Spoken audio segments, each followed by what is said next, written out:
There was a time when Malcolm Reed didn't walk into a room. He arrived, suits tailored to perfection, eyes sharp enough to cut through flattery, and a name that opened doors before he even spoke it. He built an empire from scratch, Reed Technologies, a titan in logistics and innovation.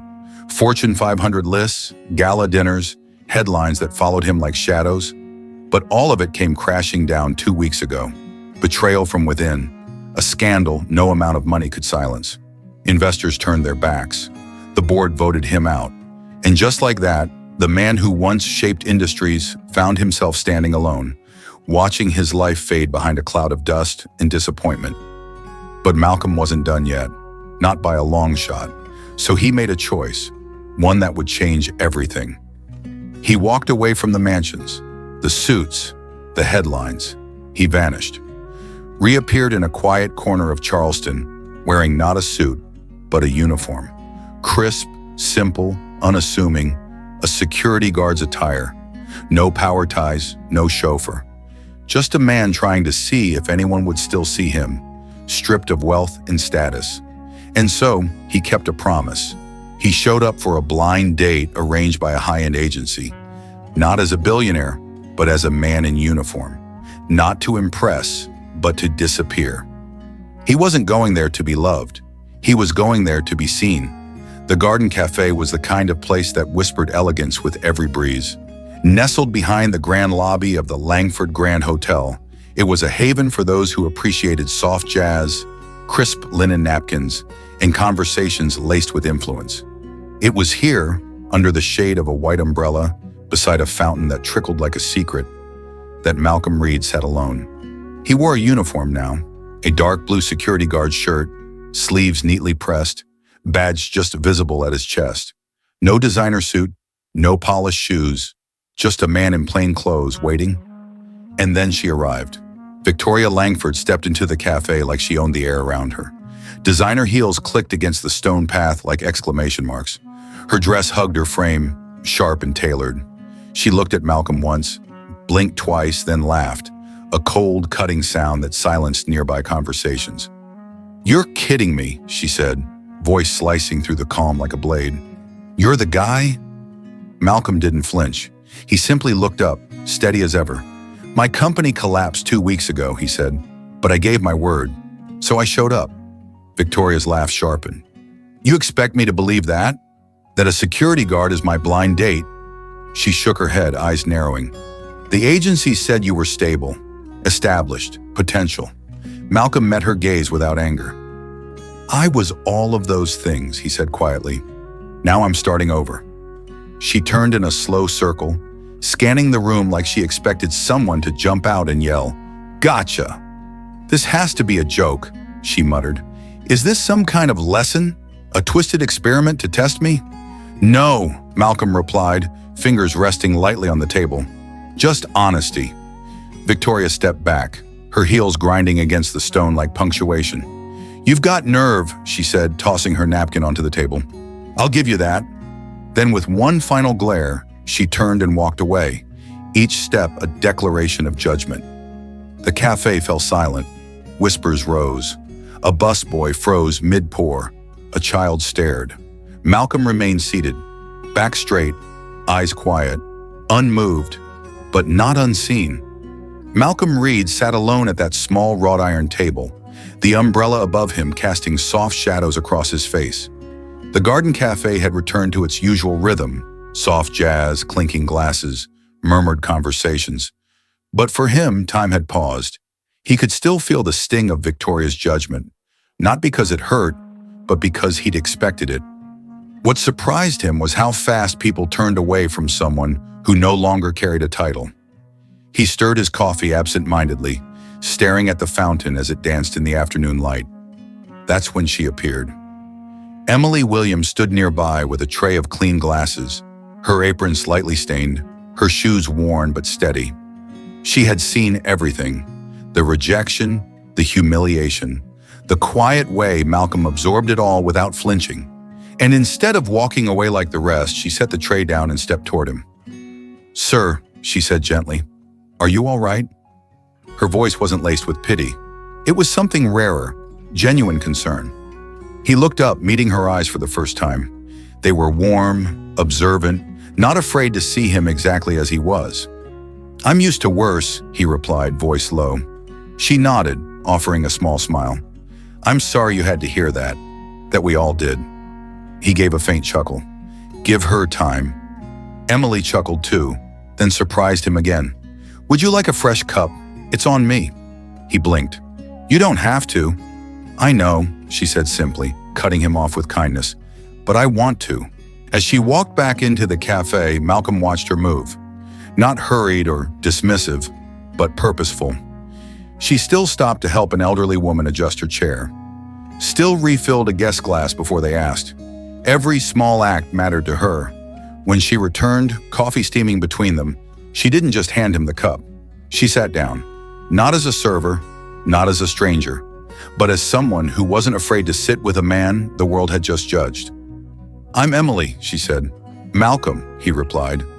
And in that moment, while the garden cafe moved on from the spectacle, a quiet tether formed between them, one woven not by status, but by something far more powerful: kindness. Malcolm Reed walked the halls of the Langford Grand Hotel in silence, just another security guard among many. No flashing lights, no headlines, no one looking twice, and for once that suited him just fine. He'd traded boardrooms for late-night patrols, tailored suits for a crisp uniform that bore no name, but carried weight all the same. He wasn't invisible, he simply chose not to be seen in the way the world once demanded. Each hallway he passed, each door he checked, felt like a step further from who he used to be and closer to who he was becoming. Back home, a modest apartment on the south side of Charleston, his evenings were spent differently now. Not at galas or power dinners, but across from Emily Williams at a small kitchen table cluttered with coffee mugs and pie crumbs. They talked about everything: music, books, childhood memories, dreams neither had dared speak aloud before meeting each other. She never asked about his past, not directly, but she listened when he offered pieces of it, never judging, only understanding. She taught him how to sit with silence without filling it with excuses, how to let go of needing people's approval, how to find peace in being ordinary. And slowly, quietly, something new began to bloom in Malcolm's life. Not fame, not fortune, but purpose. Emily kept working at the garden cafe, though she'd started teaching painting classes on the side, helping kids express what they couldn't always say. He began volunteering at a community center he'd funded years ago, but hadn't visited since the scandal. Now he swept floors, painted walls, and listened to stories, to laughter, to lives unfolding without cameras or pretense. For the first time in years, Malcolm Reed didn't feel like he was falling. He felt like he was rising. The night air was thick with the scent of blooming jasmine and distant saltwater as Malcolm and Emily strolled through the quiet streets of downtown Charleston. The fair was alive behind them, string lights swaying in the breeze, laughter rising like music. But here, under the soft glow of a street lamp, something heavier stirred. Emily slowed her steps, sensing the shift in his silence. She turned to face him, arms wrapped around herself, not from cold, but from instinct. "You've been quiet all evening," she said gently. "Is everything okay?" Malcolm exhaled, looking down at the worn pavement beneath his feet. Then he met her eyes.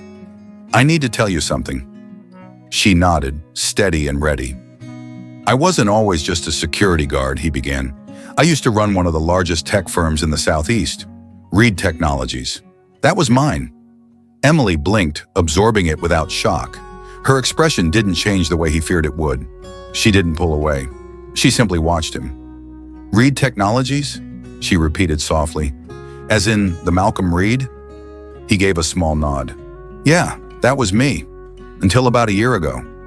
He told her everything: the betrayal, the scandal, the fall from grace, how he walked away before they could fire him, how he wanted to know if anyone could see him beyond the title, the suits, the headlines. Emily listened, her fingers curling slightly at her sides. Finally, she spoke. "I wish you'd told me sooner." "I know," he admitted, "but I wasn't trying to deceive. I was trying to protect something fragile." She studied him for a long moment, then quietly, "If you want to be with me, be with me." Not someone in a uniform. Not someone hiding behind a name. Malcolm looked down, then back at her. I don't ever want to hide from you again. She smiled faintly. Good, because I'm not going anywhere. 2 days after the fair, Emily stood behind the counter of the Garden Cafe, wiping down a tray while the espresso machine hissed behind her.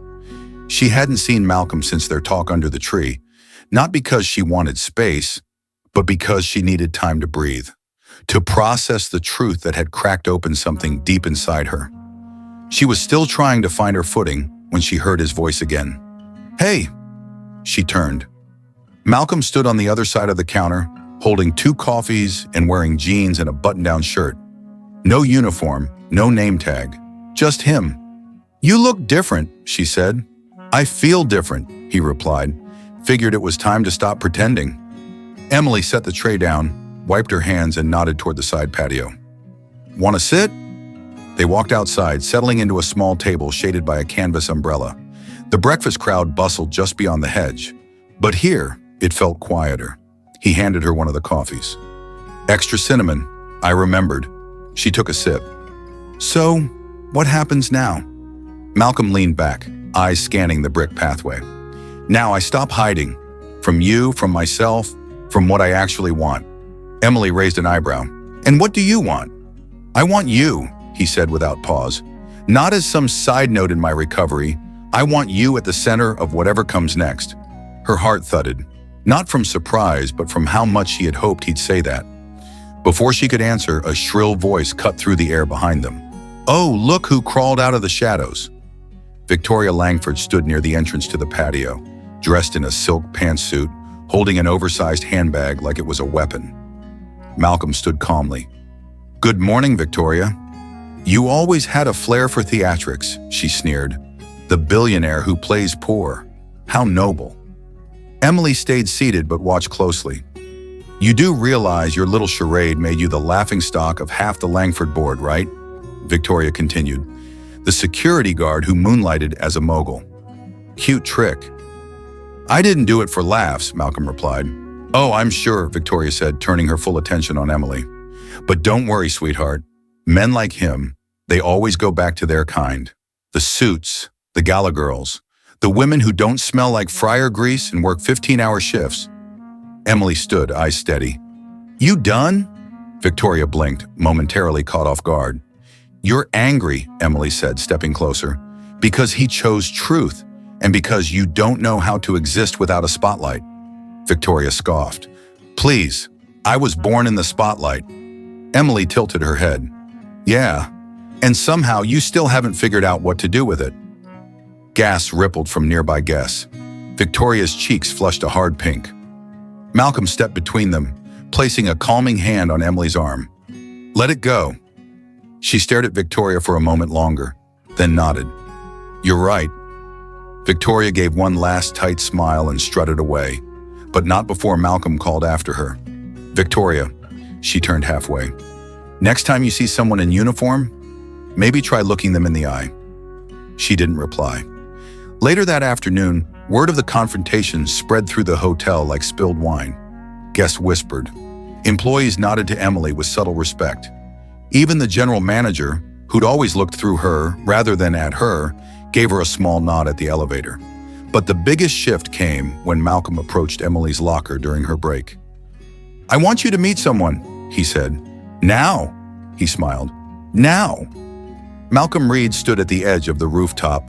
Charleston's skyline stretched before him like a promise. The city had changed in ways he hadn't expected, and so had he.